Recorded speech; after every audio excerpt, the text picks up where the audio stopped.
Next, we have Mr. Dev Mukherjee. Dr. Dev Mukherjee uses a data-driven approach in working towards India's switch to electric.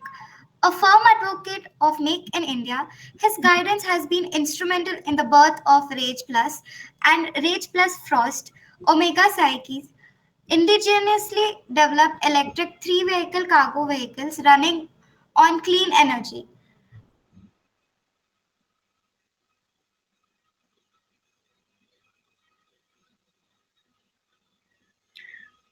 Okay, Rucha, can I start?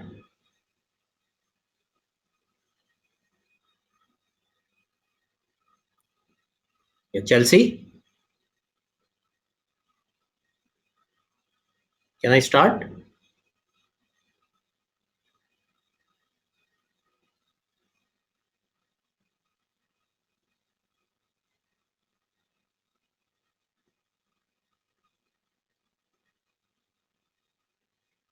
Yeah, Chelsea, can I start?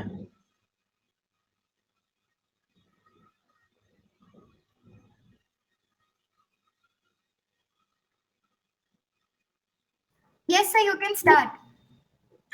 Okay, thank you very much, Rucha, and thank you very much for having me in the session. It's a great pleasure to be part of this very interesting and very relevant topic, being in the auto industry.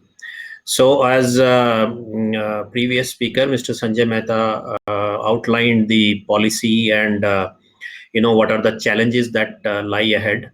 So I would like to do a bit of a deep dive into the economic benefits, and also what could be the right way, what is the scientific approach or a proper way to go about this whole recycling business. See, as we know, in India, I we believe that there are going to be two major game changing events happening in very near future. One is the transition to electric mobility from IC engines to electric. Already government policies are there, and various benefits, subsidies, etc., are promoting it. And second, game changing event is going to be the vehicle scrappage policy, which has been in works for quite some time, and now it has been announced. And we are sure that very soon it is going to be notified, and we will have the policy in our hands. Now, just a little brief, as Mr. Mehta has already outlined, that according to new policy, the commercial vehicles of more than 15 years and passenger vehicles of more than 20 years will have to be mandatorily scrapped if they don't pass the fitness and emission tests. And government vehicles will have to be discarded after 15 years. So that's a kind of promotion from government side. So let's see what are the economic benefits first. Um, an HDFC Bank study estimates the market for vehicle scrappage and recycling at US $6 billion a year. So that's going to be a very significant amount of money that this recycling will bring in. If the policy is defined well, 9 million vehicles could go off road by fiscal 2021 and 28 million by 2025, largely comprising of two wheelers. Well, 2021, I don't see that happening because of lockdown and others, but certainly we could be on target to meet 2025 targets. And we have seen our honorable minister has been very relentless and very persistent with this policy, as well as the switch to electric vehicles. So it will reduce carbon dioxide emission by 17% and cut particulate matter by 24%. Obviously, we all know automobile is one of the major contributor to the environmental pollution. Also, it will save $8 million of barrels of oil imports. So that's a big indirect benefit. Then we see a 30% boost to the Indian automotive industry from the current 4.5 lakh turnover. We are estimating that the turnover will become more than double to 10 lakh crore over next few years. Then the biggest benefit is that the scrap materials will be used in manufacturing of automotive parts, See, today there are a lot of shortages of the basic materials that go into automotive manufacturing. As we know, automotive, whether it is car or LCV or HCV or a three-wheeler, these are all very, very material intensive products. All kind of materials, steel, non-ferrous, plastic, rubber, electronics, electrical, polymers, etc., are used in manufacturing vehicle. So all these materials are many of them are not available in India. So if we recycle and reclaim, and we'll talk about it later in the presentation. So we expect a cost reduction as much as 30 to 40%. Well, all of that may not be passed on to consumer or customers, but there is definitely going to be a big cost advantage to the OEMs. Also, it will put a pressure on OEMs to promote new technologies with better mileage of vehicles, attract new investments to the tune of 10,000 crores and create as many as 35,000 jobs. This is a government paper, but I do feel that the job creation will be significantly more than this, because the whole supply chain involves many direct as well as indirect jobs, like transporter, handlers, the scrap dealers, etc., etc. So the whole supply chain will have to be set up. Let's see the scale of the business. There are 17 lakh medium and heavy commercial vehicles that are older than 15 years without any valid fitness certificate. 51 lakh light motor vehicles older than 20 years, and 34 lakh light motor vehicles older than 15 years. So that's the kind of population we are talking about, which is fit for scrapping even today if the policy is enacted today. So this entire population should be going into scrappage. So we see an enormous amount of vehicle population which will go into scrappage once the policy gets enacted. Also, the average age of commercial vehicles is over 10 years, and the private vehicle is 10 to 15 years. We tend to use, we sell the vehicle, then the vehicle goes into a second life, etc., etc. Now, coming to the material reclaim, and just a broad estimate looking at the steel and the non-ferrous material like aluminum, these are the two major materials that we foresee which will be reclaimed from scrappage. And we do see a scrap recovery Actually, of we something are like, joining. yeah, Chelsea? Nothing, so you can continue. Okay, we see something like 10 million metric tons of scrap coming immediately, and right in the beginning, we are estimating a median of 50% of the population to be coming for scrap. So with that, also we see something like 10 million tons of steel coming into the market, as well as half a million ton of aluminum. So the value of this, at a very conservative estimate, is something like $3 billion. Uh, so this starting, at the very beginning, we don't see the entire population of vehicles will come into scrappage. But as the time progresses, as the supply chain gets installed and the whole industry matures, we do see that this policy will be enacted in its entirety by a law, and the vehicles will have to be mandatorily scrapped. So we do see an industry scale of something like 6 billion US dollar annually. So that's the kind of um, industry business value of scrapping of vehicles is foreseen. Something like $6 billion of worth of industry will be created just by scrapping of vehicles. Just to give you a comparison, in Indian scenario, the foundry industry market size currently is about $19 billion. It's a very fragmented market with lots of unorganized players, and there are regions like in Punjab, Jalandhar, Mandi Gobindgarh, then Satara in Maharashtra, etc. There are pockets where these kind of foundries exist, and they buy a lot of scrap and for remelting, etc. So this whole industry will have to undergo a complete changeover and modernize and use the scrap which will be available in the Indian market. They will also have to increase their capacities substantially India currently imports 9 million tons of scrap. This is the data from the government sources, 9 million tons of scrap. So this will be definitely saved. As I just showed you, around 10 million tons of steel itself will be coming into the market. So we can, save that precious foreign exchange. Now let's see what is happening today. You see, the present vehicle scrapping system in India is practically non-existent. There is no formal industry as such which scraps the or recycles the car. Most of the cars, after selling multiple times, they end up in junkyards. Parts like tires, plastic parts, electric parts, etc., are sold to the markets where they are opened up and dismantled, and components are taken out, and then they are recycled in a very crude manner. So this is a very dangerous as well as wasteful kind of activity, because you are wasting a lot of energy, you are wasting a lot of human effort, as well as you are creating a lot of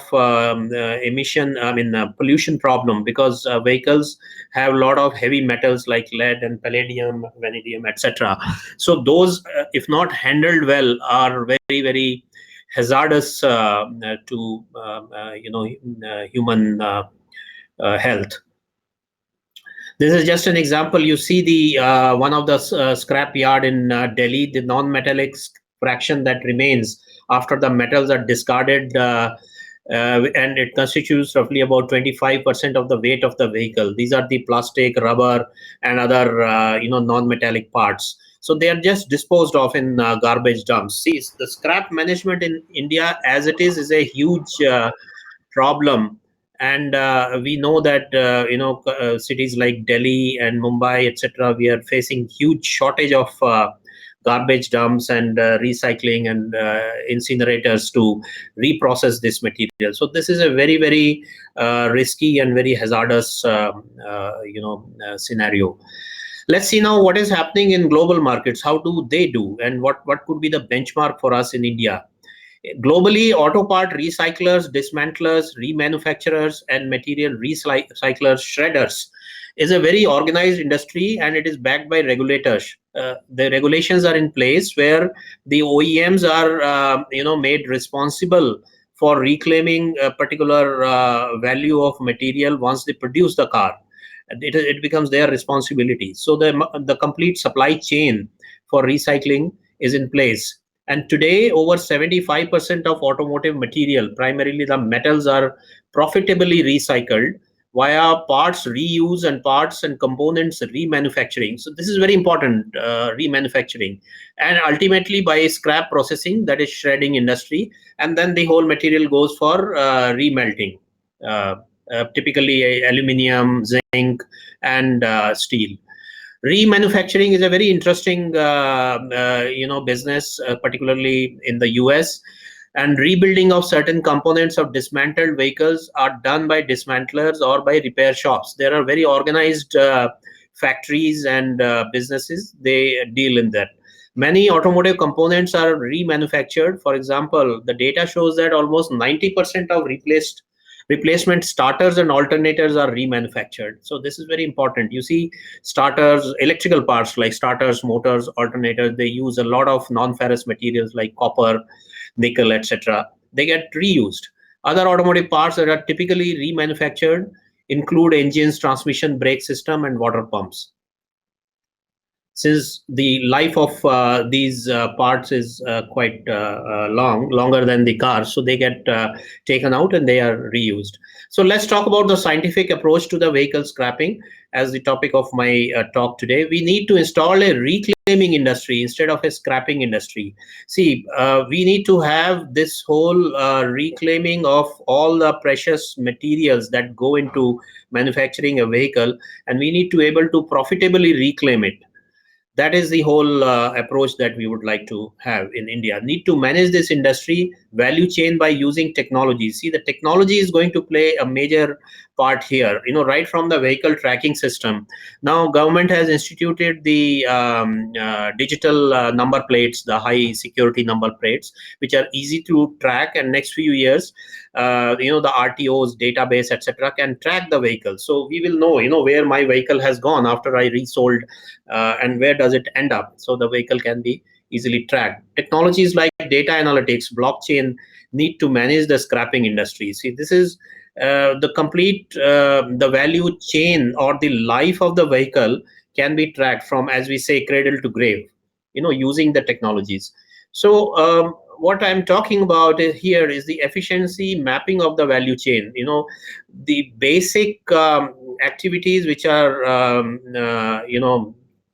part of this recycling industry are dismantling, then remanufacturing, then shredding, and ultimately remelting the metals. So we need to map the each of these activities and see what are the efficiency, what are the value that we add, and the value that we get out of this. And this is how we will be able to institute a very scientific way of doing the recycling. This is shown here. You see, what happens is when the car is taken for scrapping, first we have to drain out the fluid, the brake fluid, the engine oils and engine coolants, etc. Now this have to be disposed of in a very, very safe manner, and not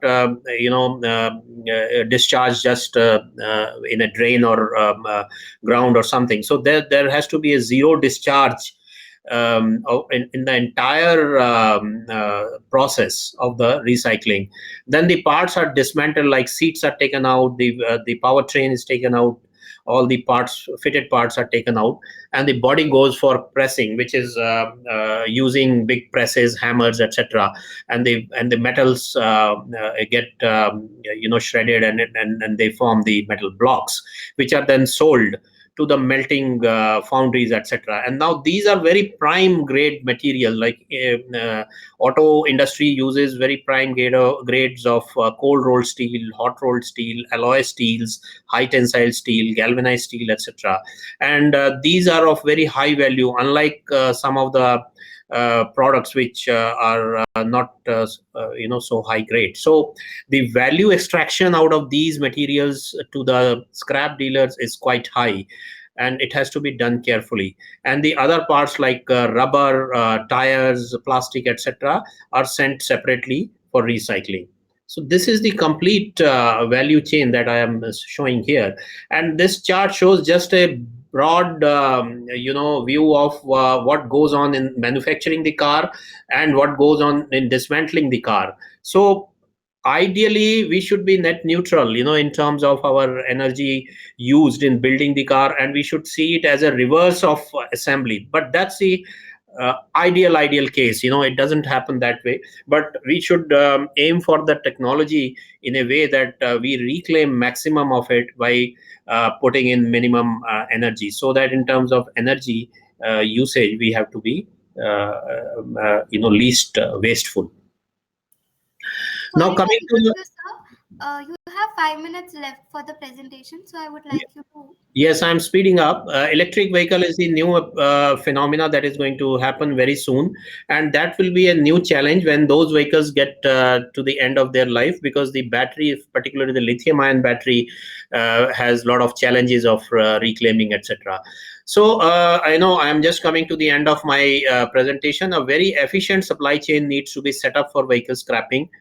Government will have to play a role here as the part of the policy. Large amount of space needs to be allocated. Financial incentives and resources for recycling industries will have to be provided. Let's see when once the policy is out, what do they come up with. But looking at the way government has been taking it up, I'm very sure that they will be very, very industry friendly. We have talked about efficiency, effectiveness, and the energy efficiency.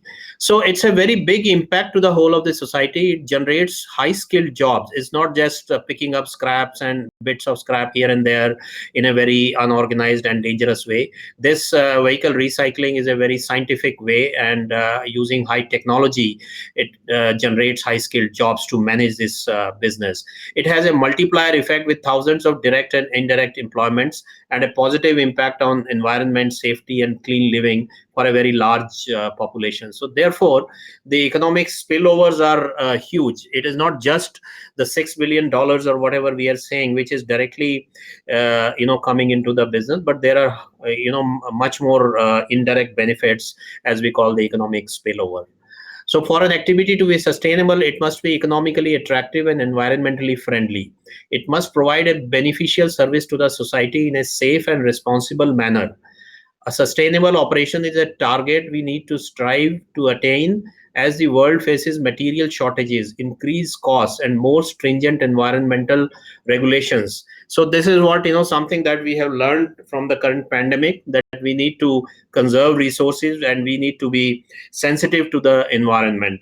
So with this, I conclude my presentation, and I'll be happy to take questions, if any. Everyone can post their questions in the question box. It's right below the chat. We will be handling questions from there.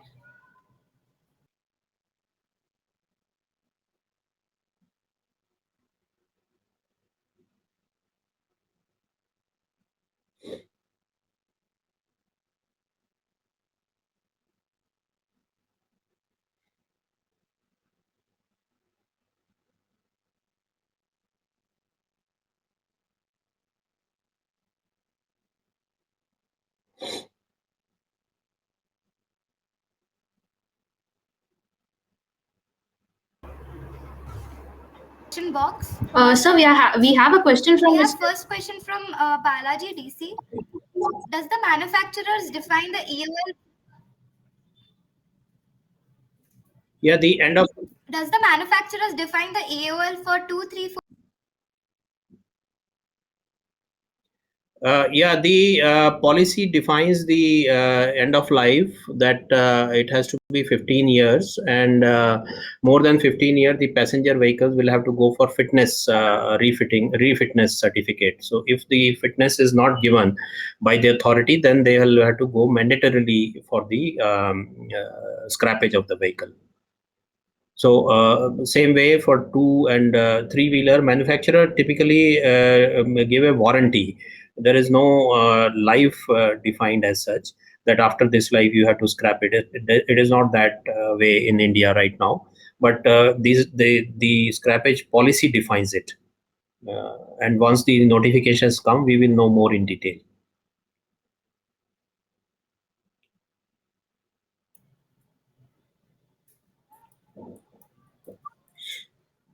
Next, we have a question from Shitish Gideal. He asked, Sir, can you comment on a correlation between ELV recycling and India's transition to electric mobility? Yeah, you see, electric mobility, as I said, is a phenomena which is going to happen in India soon. It is happening globally. In India, it has already started with two-wheelers and three-wheelers, and next we expect four-wheeler, especially in the cargo segment, will happen soon. So, government has very ambitious targets. Like by 2030, they want almost 80% of two-wheelers and three-wheelers to be converted to electric, drives. But all that also needs a lot of infrastructure to be in place. So once the electric vehicles, the electric vehicle is significantly different from the IC engine vehicle. The basic vehicle architecture is completely different, as we know. There are very few moving parts, and most of the parts are electrical or electronics into it, and also a lot of software goes into the modern vehicles nowadays. So to dismantle an electric vehicle, will need a different supply chain or technology. We will have to take out the battery first, which is the for example, the lithium ion battery has the life of typical life for automotive is 2000 cycle, which is about, let's say, about 3 years. So after that the battery doesn't die. The battery is fit for secondary use, like stationary use of inverters or stationary storage. So that battery needs to be handled carefully. Then all the other electrical parts like motor, controller, and the electronics, that has to be taken out separately, and the recycling of the remaining vehicle will have to be done. So unlike the engine, I mean the IC engine vehicle, which are more complex, engine has hundreds of moving parts, then various alloys, various non-ferrous parts, etc. Electric vehicle that way is relatively simpler in terms of construction, but it also has a huge amount of high value and very rare earth elements like lithium, cobalt, etc., and they need to be handled in a very, very careful and designated way. So you can't do any shortcuts in case of EVs. So that needs specific technology to do.